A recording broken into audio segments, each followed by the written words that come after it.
Chapter 3. The Great Potters. Palissy, Botter, Wedgwood. Patience is the finest and worthiest part of fortitude, and the rarest too. Patience lies at the root of all pleasures, as well as of all powers. Hope herself ceases to be happiness when impatience companions her. John Ruskin. It so happens that the history of pottery furnishes some of the most remarkable instances of patient perseverance to be found in the whole range of biography. Of these we select three of the most striking, as exhibited in the lives of Bernard Palissy, the Frenchman, Johann Friedrich Botter, the German, and Josiah Wedgwood, the Englishman. Though the art of making common vessels of clay was known to most of the ancient nations, that of manufacturing enameled earthenware was much less common. It was, however, practiced by the ancient Etruscans, specimens of whose ware are still to be found in antiquarian collections. But it became a lost art, and was only recovered at a comparatively recent date. The Etruscan ware was very valuable in ancient times, a vase being worth its weight in gold in the time of Augustus. The Moors seem to have preserved amongst them a knowledge of the art, which they were found practicing in the island of Majorca when it was taken by the Pisans in 1115. Among the spoil carried away were many plates of Moorish earthenware, which, in token of triumph, were embedded in the walls of several of the ancient churches of Pisa, where they are to be seen to this day. About 2 centuries later the Italians began to make an imitation enameled ware, which they named Majolica, after the Moorish place of manufacture. The reviver or rediscoverer of the art of enameling in Italy was Luca della Robbia, a Florentine sculptor. Vasari describes him as a man of indefatigable perseverance, working with his chisel all day and practicing drawing during the greater part of the night. He pursued the latter art with so much assiduity, that when working late, to prevent his feet from freezing with the cold, he was accustomed to provide himself with a basket of shavings, in which he placed them to keep himself warm and enable him to proceed with his drawings. Nor, says Vasari, am I in the least astonished at this, since no man ever becomes distinguished in any art whatsoever who does not early begin to acquire the power of supporting heat, cold, hunger, thirst, and other discomforts.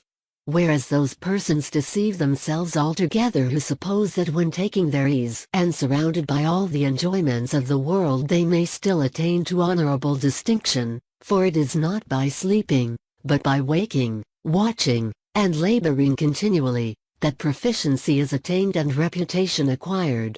But Luca, notwithstanding all his application and industry, did not succeed in earning enough money by sculpture to enable him to live by the art, and the idea occurred to him that he might nevertheless be able to pursue his modeling in some material more facile and less dear than marble. Hence it was that he began to make his models in clay, and to endeavor by experiment so to coat and bake the clay as to render those models durable.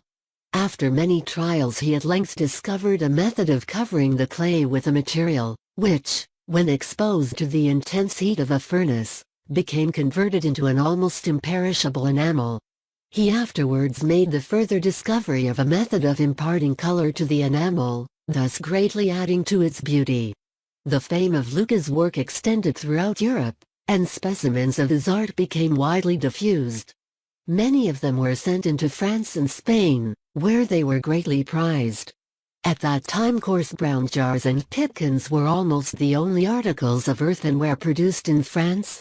And this continued to be the case, with comparatively small improvement, until the time of Palissy, a man who toiled and fought against stupendous difficulties with a heroism that sheds a glow almost of romance over the events of his checkered life. Bernard Palissy is supposed to have been born in the south of France, in the Diocese of Agen, about the year 1510. His father was probably a worker in glass, to which trade Bernard was brought up. His parents were poor people, too poor to give him the benefit of any school education. I had no other books, said he afterwards, than heaven and earth, which are open to all. He learned, however, the art of glass painting, to which he added that of drawing, and afterwards reading and writing.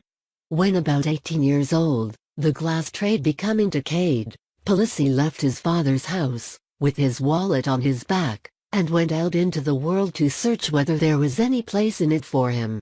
He first traveled towards Gascony, working at his trade where he could find employment, and occasionally occupying part of his time in land measuring. Then he traveled northwards, sojourning for various periods at different places in France, Flanders, and Lower Germany. Thus Palissy occupied about 10 more years of his life, after which he married, and ceased from his wanderings, settling down to practice glass painting and land measuring at the small town of Saintes, in the Lower Charente. Their children were born to him, and not only his responsibilities but his expenses increased, while, do what he could, his earnings remained too small for his needs. It was therefore necessary for him to bestir himself. Probably he felt capable of better things than drudging in an employment so precarious as glass painting, and hence he was induced to turn his attention to the kindred art of painting and enameling earthenware. Yet on this subject he was wholly ignorant, for he had never seen earth baked before he began his operations. He had therefore everything to learn by himself, without any helper. But he was full of hope, eager to learn, of unbounded perseverance and inexhaustible patience. It was the sight of an elegant cup of Italian manufacture, most probably one of Luca della Robbia's make, which first set Palissy thinking about the new art. A circumstance so apparently insignificant would have produced no effect upon an ordinary mind, or even upon Palissy himself at an ordinary time. But occurring as it did when he was meditating a change of calling, he at once became inflamed with the desire of imitating it. The sight of this cup disturbed his whole existence, and the determination to discover the enamel with which it was glazed thenceforward possessed him like a passion. Had he been a single man he might have traveled into Italy in search of the secret. But he was bound to his wife and his children, and could not leave them. So he remained by their side groping in the dark in the hope of finding out the process of making and enameling earthenware. At first he could merely guess the materials of which the enamel was composed, and he proceeded to try all manner of experiments to ascertain what they really were. He pounded all the substances which he supposed were likely to produce it. Then he bought common earthen pots, broke them into pieces, and, spreading his compounds over them, subjected them to the heat of a furnace which he erected for the purpose of baking them. His experiments failed, and the results were broken pots and a waste of fuel, drugs, time, and labor.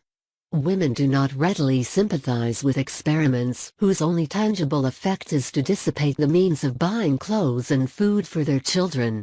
And Palissy's wife, however dutiful in other respects, could not be reconciled to the purchase of more earthen pots, which seemed to her to be bought only to be broken.